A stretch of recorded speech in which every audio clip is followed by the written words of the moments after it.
So friends, you must have seen in my earlier episode on Air and Space Museum about Concorde.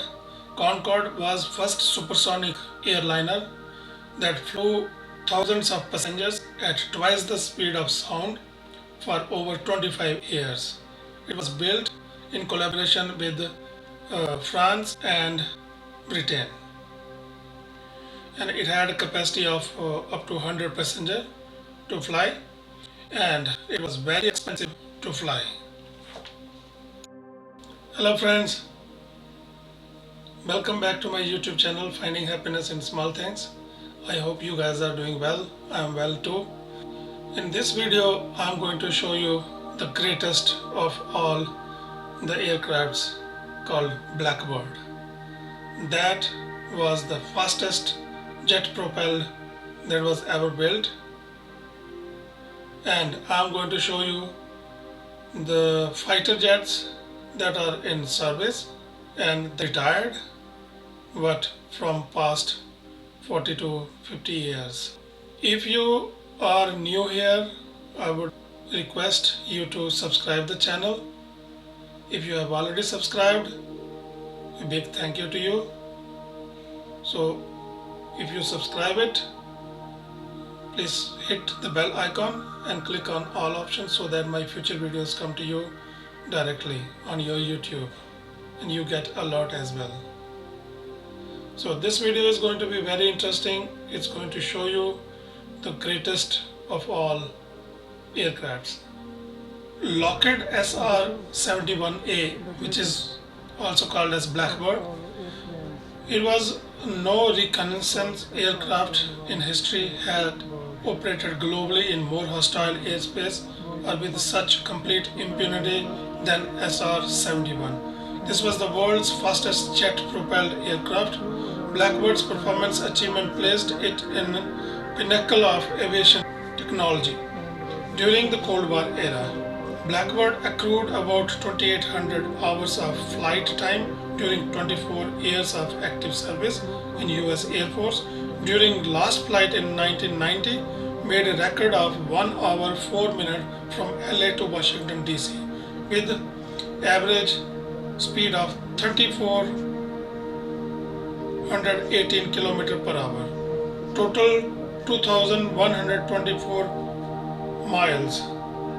It has a wingspan 16.9 meter, length 32.7, height 5.6, weight 63,504, completely loaded. Top speed 3,620 km per hour. Engines, there were two with 15,422 kg thrust. And crew, 2 people could sit, and manufacturer was Lockheed. Really heavy duty maintenance. But those airplanes, there's guys running around down there making sure that, just because it took off 6 hours ago in San Francisco, and I'm in Boston now, doesn't mean the brake line didn't. Record 1 hour from Los Angeles to Washington.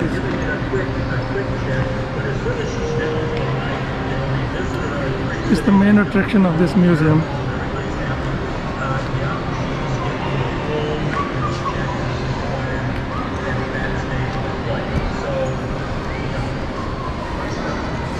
So I hope you guys are enjoying the tour of the museum with me, and it's very interesting looking at all this tech evolving with the time.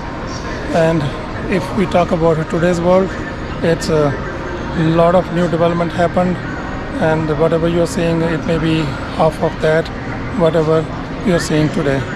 So but it's interesting to see what was there in like 20 years or 30 years back or during the World War II. So don't forget to subscribe my channel and share these videos with others who are interested to see this kind of tech. This is the exhaust of one of the engine.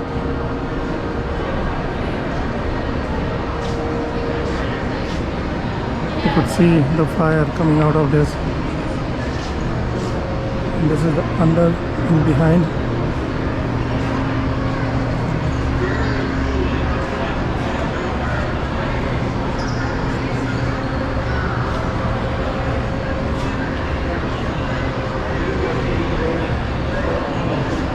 It's amazing.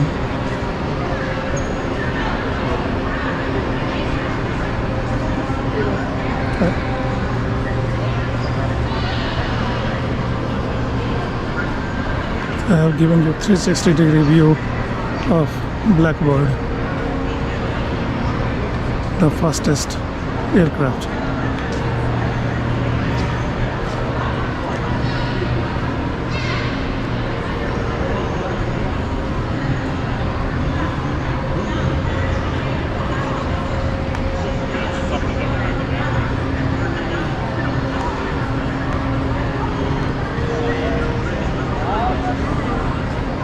Pretty interesting.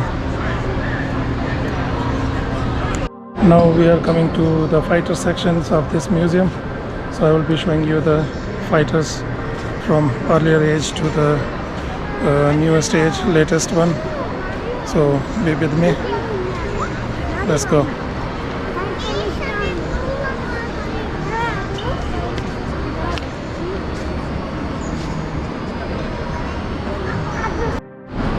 That's the MiG 21.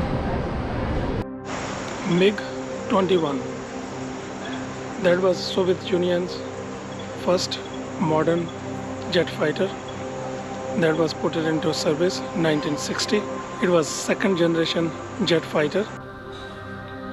This jet fighter had really thin delta wings that gave aircraft greater maneuverability, high speed, good medium altitude performance, and adequate takeoff and landing characteristics. More than 6,000 of 12 types were flown by 3 dozen nations. It had a wingspan of 7.2 meter, length 15.8 meter, height 4.1 meter, and gross weight 8,625 kg. Top speed 2,175 km per hour. An engine 5740 kg thrust. And it had two 23 mm barrel cannons.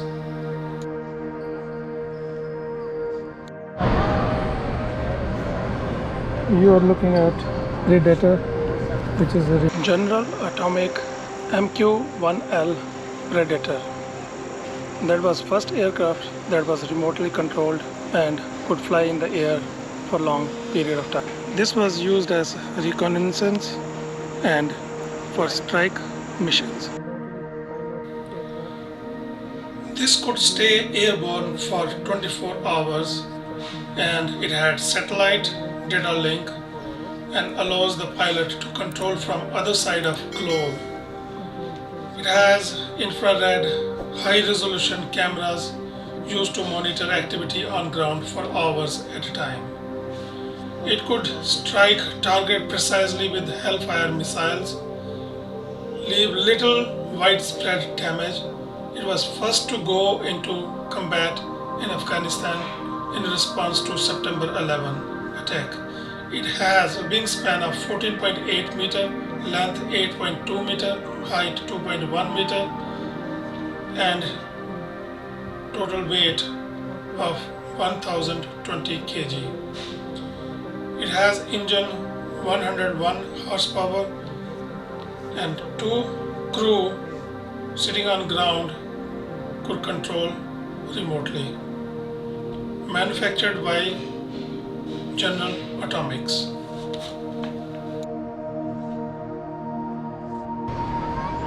This is how it looks.